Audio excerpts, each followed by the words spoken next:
Together we learn, together we grow, together we heal, together we flow. Be cool, every teacher, every school. Be cool, every teacher, every school. Be cool, every teacher, every school. Be cool, every teacher, every school. Be cool, every teacher, every school.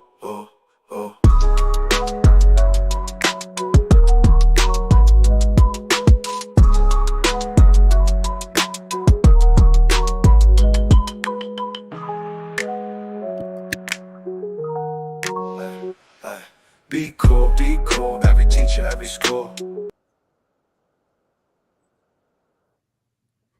Hello, everybody. Welcome. So, welcome to the Cool Beans podcast, the podcast where we explore leadership opportunities for early career educators and how you can make an impact inside and outside the classroom. So, my name is Angelica McDonald, and I'm joined with my amazing co host, Dr. Marcella Weinsnyder and Mr. Todd Scholl. Hey, Hey, guys, how are you all doing tonight? Hey, good afternoon. Pretty good. How about you? I'm doing pretty good. Pretty good. I know it's, a Wednesday halfway through the school week, but, we're surviving and thriving this week. Absolutely. Yes.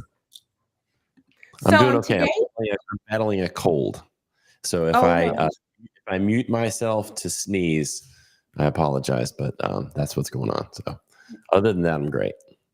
that's good. But I hope that you do feel better because it seems like a lot of people are kind of, getting sick, or it's either the pollen. Every time I Yeah. wash my car, 5 minutes later, there's pollen all Mhm. over again on my car. So it's like there's no point of me even washing my car. Absolutely. Yes. Yeah. So, on tonight's podcast with Cool Beans, we're going to be talking about leadership opportunities, especially for, new teachers and maybe those who've been in the classroom for a while, but you just don't know how can you maybe, become a teacher leader. So, grab your coffee or your tea, whatever is going to fuel you, because I know it's, late in the evening. But again, welcome to the Cool Beans podcast. So, I know as a new teacher, leadership can mean a lot of different things, especially for new teachers trying to explore maybe the classroom, how to survive, but also thriving inside and outside the classroom. So the first question I wanted to ask for you guys, so what does teacher leadership maybe mean to you? And why is it important for an early career educator to maybe explore these opportunities? I guess I'll take it first, Yeah, Todd. go Okay. ahead. All right. So for me, I think teacher leadership actually begins with mindset. And so it's not just for principals, and it's certainly not just for veteran teachers. I think it begins, or it starts with how induction teachers or beginning teachers see themselves. And so as an induction teacher, I think what I would like for them to know is that they have the power to sort of shape their classroom culture. They have the power to influence colleagues. They have the power to, sort of set the stage for student success. So for me, teacher leadership is all about influence. So leadership is, or can be seen like a journey, but not a destination. And so it starts with small intentional steps. And so that's what teacher leadership means to me. Yeah, I like that answer. And I love that you talked about mindset, because I do think leadership starts with an encounter within oneself. Because I think a lot of times people want to go and start leading, but haven't really sorted things out internally and figured out what their core values are, and haven't necessarily healed certain things that are inside themselves. And then Sean Ginwright talks about this in his book, The Four Pivots, which was given out at the NEA Leadership Summit. He talks about how a lot of times we go out and we want to lead and we want to help other people and fix the world, but we're doing it from a place of brokenness. So I think starting within oneself to sort through the things that you're going through and figuring out what it is you want to accomplish. I don't think you need to rush out and worry about signing up for every committee and all that. That's leadership can start within yourself and just in your own classroom. And then once you sort of get grounded and figure out what your values are and really are coming from that place of being healed, then you can go out and really make a difference. And there's a bunch of different ways to lead, and finding what works for you, amplifying your own strengths, and then building on those strengths and becoming a person that other folks can look to for a variety of things. Maybe it's for morale, or for your technical ability, or your ability to manage a classroom. There's a lot of different ways to lead, and then be a part of that collaborative environment in your school. I love Yeah. how you both started off with how you have to start with yourself first, because a Mhm. lot of people, when they think of leadership, I think, especially for maybe young people or even older people too, that they think leadership is always leading somebody or you're always the face of something. But with me, and also kind of the way I've been raised, leadership is always, it is being a servant. So you're not always, the head boss. You are really serving other people. And you do that by first being a role model. So Mhm. it always starts off, and Marcel, like how you said, it's small steps. So it first starts off with your classroom. So, and Todd, also like how you said, you have to join every committee your first year. One, you're trying to figure out your school climate, everything with the school. You're going to overwhelm yourself. But starting off with your classroom, how are you a leader to your students? Are you a good role model? Because a lot of new teachers, they start off like, I'm a friend with my student. No, you're not. You're still an adult in the classroom. So start off doing that, because that's what I know as an educator. That's what I did. I didn't try to do too much outside the classroom. My first year, I was like, let me survive and let me just be a good role model to my students. And after that, things and opportunities started opening, because your students will say something like, this teacher is doing this and this, and that kind of opens opportunities. And of course, your kids are talking to other teachers, and then it kind of opens doors that way. And of course, there are other opportunities too that can open up, and maybe you do want to join something, but you don't have to be the face of something, because a lot of people think leadership, you're being the face, you're doing all the talking, but really it's starting with yourself, listening, and it's also being a servant as well. You're serving other people. You're not taking control, because again, that's going to be overwhelming. And you also need to fill yourself up. So Todd, I liked how you talked about how you have to be healed first, because you can't pour into something if you're empty yourself. And like my grandma would say, you can't love others if you don't even love yourself. So I Yeah. think that's a very true statement. Yeah. So Right. another question I did have, and I guess it kind of tied into what we just talked about, but what do you guys think are some common misconceptions about teacher leadership, especially those who don't want to really go to admin? Because I think that's a key thing with when you say leadership, most people automatically think admin. So I know when a few colleges came in, offering, degrees. And the first thing Mhm. they kept asking, so do you want to get out the classroom? Do you want to get out the classroom? Do you want to be admin? That's the first question they're asking regarding leadership. But I don't believe leadership always has to be admin, but there's different opportunities. So for me, and there's a book I'm also reading, I wish I remember the name of it, but it's talking about different leadership roles that you can kind of take on. But of course, starting off with your classroom, but how can you kind of, bring your community inside your classroom? So starting off small in that way, that's being a leader. So maybe having someone speak in your classroom. Because I know next week I'm doing like a virtual field trip with the Poland Museum. And so they're going to show us the Auschwitz concentration camp is going to be live, but that's a leadership opportunity. So bringing something into the classroom. So that's another way you can, become a leader without thinking you have to be, an instructional coach or becoming a, not president, principal, sorry. Yeah. Yeah, I like that you differentiate between being a teacher leader versus what others may think about leadership as far as an admin Mhm. is concerned. But there are various ways that teachers can lead. They could lead in the classroom. They could lead with their colleagues in their school community. They could, lead beyond the classroom even. So when you're talking about leading in the classroom, I think like you mentioned, Angelica, that's your first leadership arena. For example, like the way teachers sort of manage their space, the way they engage students, how they communicate expectations, even how they reflect on leadership.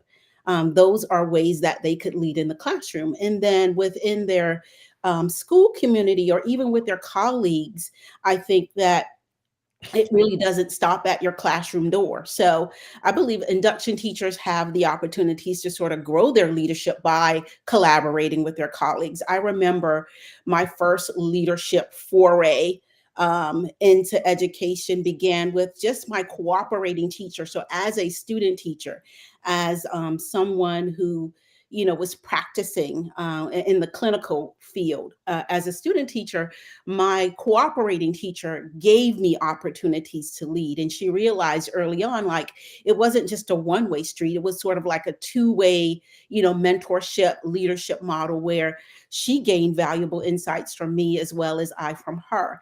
And she consistently gave me opportunities to be upfront, to lead, to showcase my talents and my abilities. And so just making sure that we provide those opportunities for our young teachers to be leaders. That's very important. Yeah, those are some great thoughts. I was thinking about the great leaders that I've been around, and one of the common things that they have, one of the things they have in common is their willingness to have. They have the courage to be vulnerable, and I think sometimes leaders who are not really skillful at leading often feel like they have to have all of the answers and that they can't invite input and that Mhm. they're not comfortable with healthy conflict, and then and they can't show any kind of vulnerability because they see that as a weakness. But to me, the best leaders, and every teacher can do this, is admit this is where I'm struggling and this is where I need help.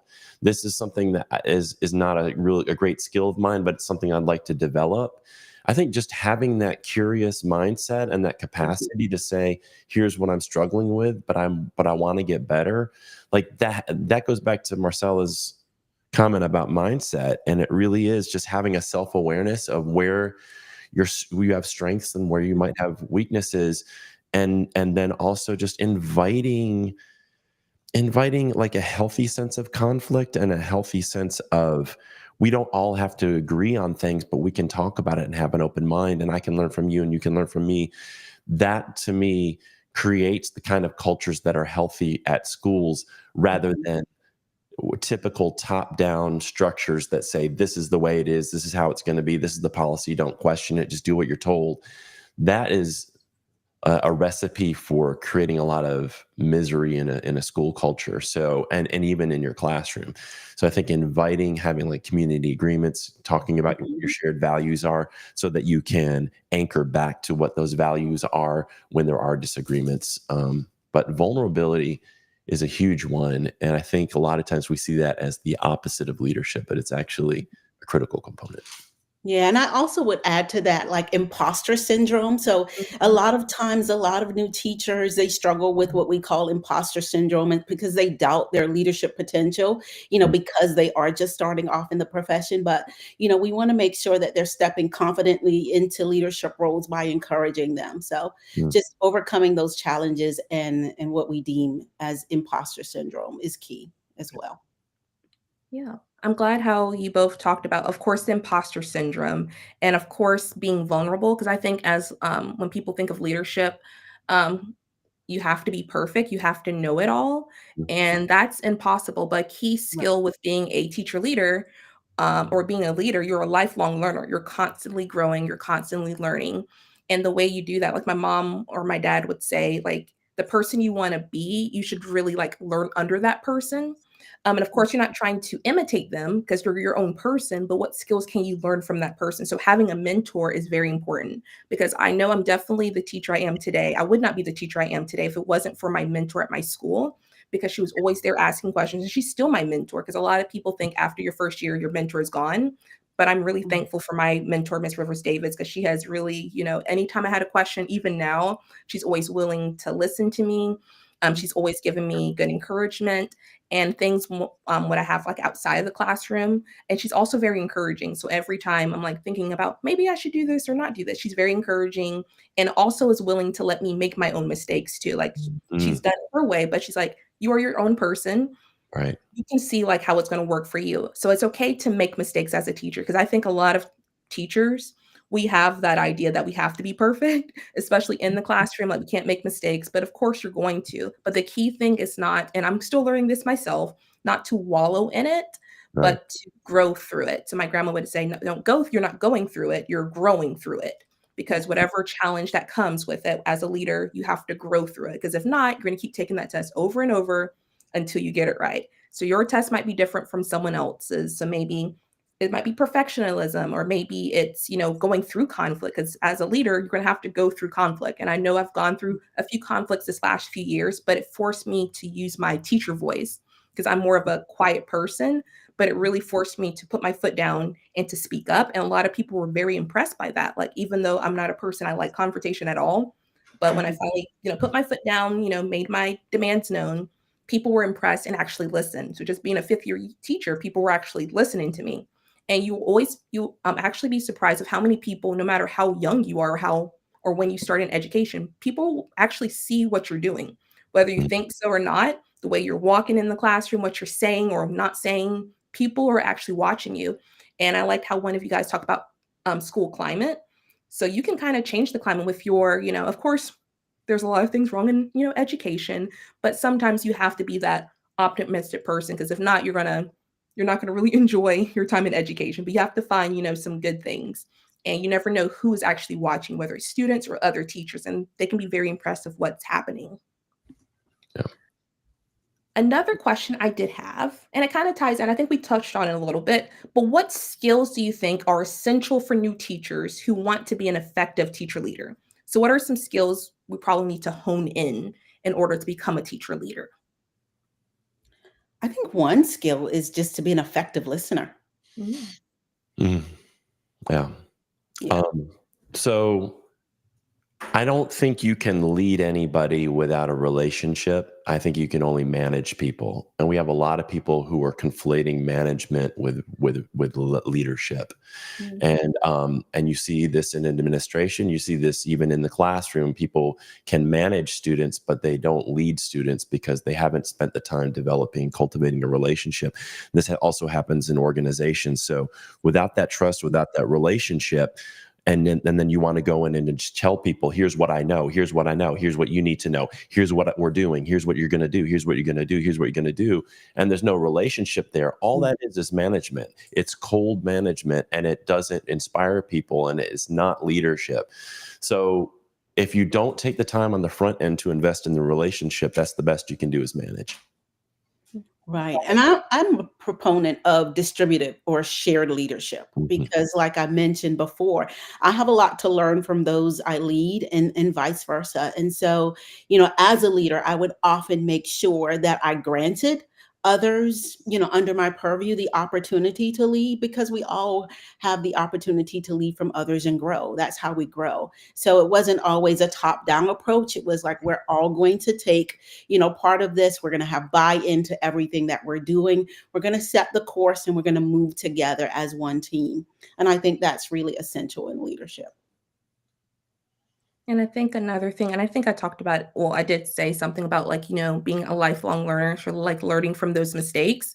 And a thing I like to do, I learn from other people's mistakes too. So I may not make the mistake, but I watch other people. I may not say anything, but I'm just like watching of how other people may do things. And I know I have a different personality. And so I was like, maybe they did that, but I'm going to try something different. And also being willing to try new things, because what works with kind of like in your classroom. So that's why I think, the class, being a leader in your classroom is so important, because if you do somehow start leading outside the classroom, everything's almost similar. So, like differentiation, when you're with a group of, different types of adults, you're going to have to learn how to differentiate a little bit. Like, how do you talk to one person might be a little different depending on their personalities. And also, and Marcel, like how you said, you have to listen to other people. So even if you don't agree, you still have to learn how to listen to other people, because you can actually learn from people.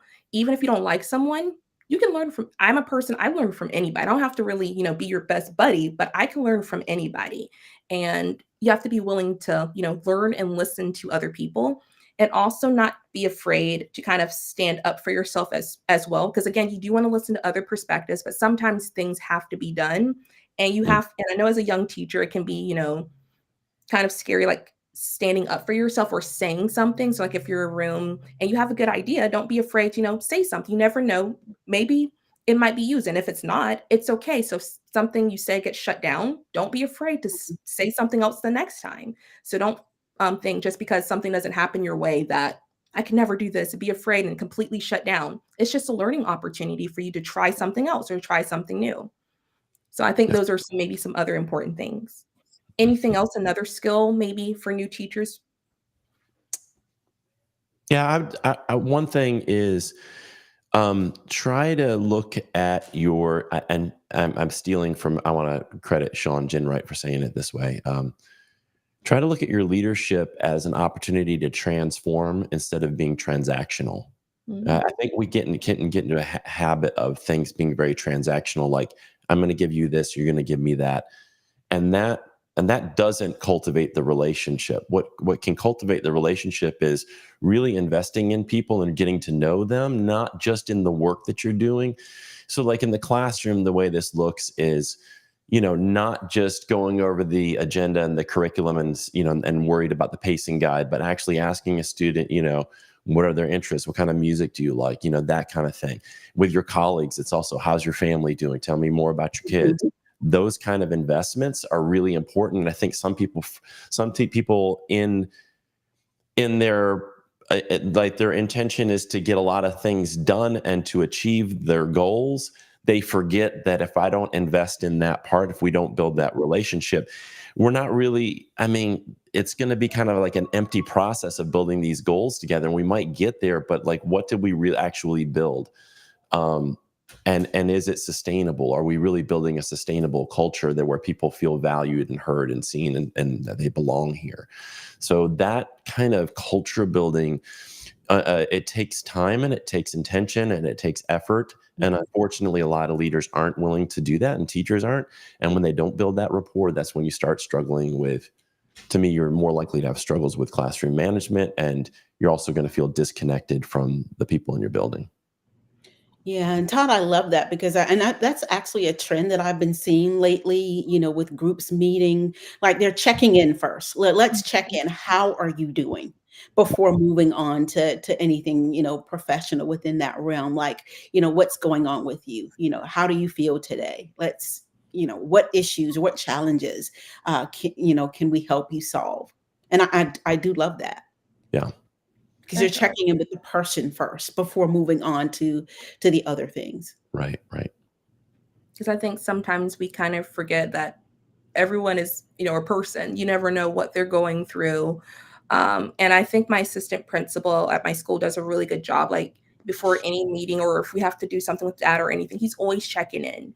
And he was very sweet and very, very good, especially when my grandmother passed. Like he treated like he wasn't focused on like the pacing, all of this. He was like, "Are Yeah. you okay? How are you feeling?" So he always treated us like, human beings with, Mhm. with feelings. Yeah. And I think it also ties back something I said earlier, like you're basically a servant, but people think servitude is a bad thing.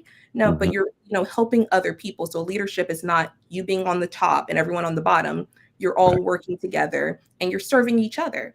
And I like Todd, what you said. It's not really, you said it's not transactional. It was what again? Transformational. Informational. Transformational. I love that. Yep. Mhm. Yeah.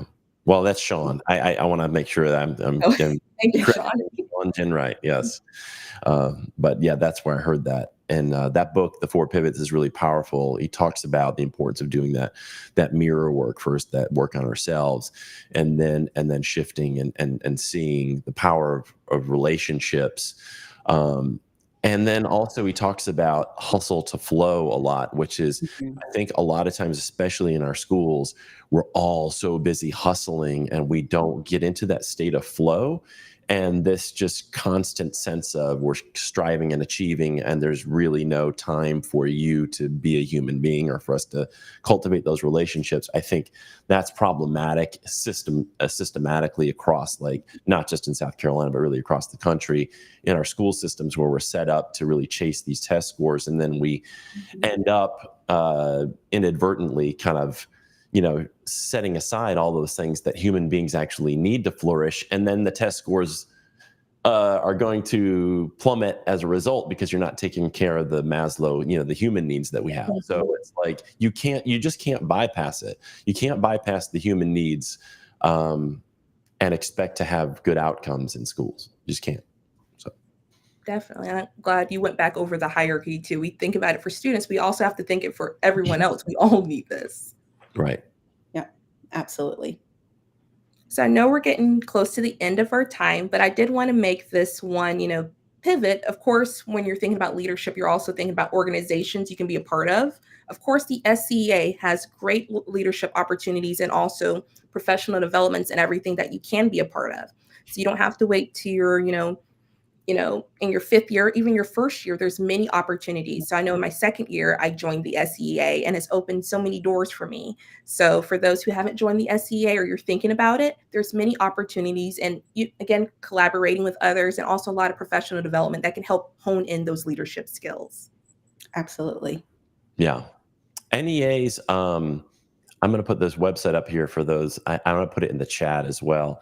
NEA has partnered, I think, with Center of Teaching for Teaching Quality. They developed these leadership competencies, and I think this is really a helpful tool for people who want to really kind of have kind of like a rubric, I guess, like to sort of look at their leadership competency framework. And what I love about NEA's framework is that they have social emotional intelligence at the center, and then around that center you have things like advocacy, communication, governance, and organizing and stuff like that. So, but at the core is this social emotional intelligence, which is kind of what we've been saying here, which is really knowing yourself and taking care of yourself, and then from there figuring out where do I need to develop as a leader. So I just want to encourage people to just check out the resources that NEA provides, because they have a wonderful leadership development program. Definitely. Anything else anyone would like to add, or is there any announcements regarding the SEA that is coming up?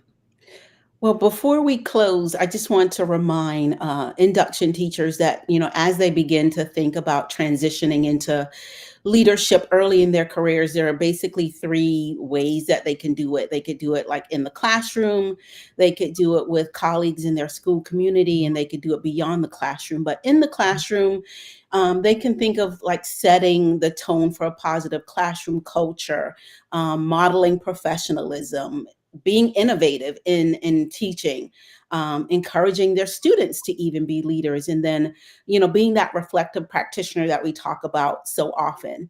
And with their colleagues in the school community, think about leadership as far as like seeking a mentor, but also being a mentor. Mhm. As well. We talked about engaging in professional learning, becoming a part of a PLC, taking the initiative in meetings. Like I mentioned, how my cooperating teacher would always provide those opportunities for me to lead. So to do the same, joining school communities, even leading a professional development session, especially if you're sort of gifted or in like technology or anything else, take those opportunities to lead. And then also finally, beyond the classroom, I'm thinking of like how they can connect with families in the community by, like Todd mentioned, fostering those relationships, engaging parents, attending school events, advocating for student needs. I think that was one of my first also opportunities to be a teacher leader, is advocating for the needs of my students. Mm. Um, and then, pursuing additional training, certifications, all of those are opportunities to lead beyond the classroom. So just want to remind, induction teachers or early career educators, there are so many different ways to be a teacher leader, or Yeah. ways that they can transition into that leadership role.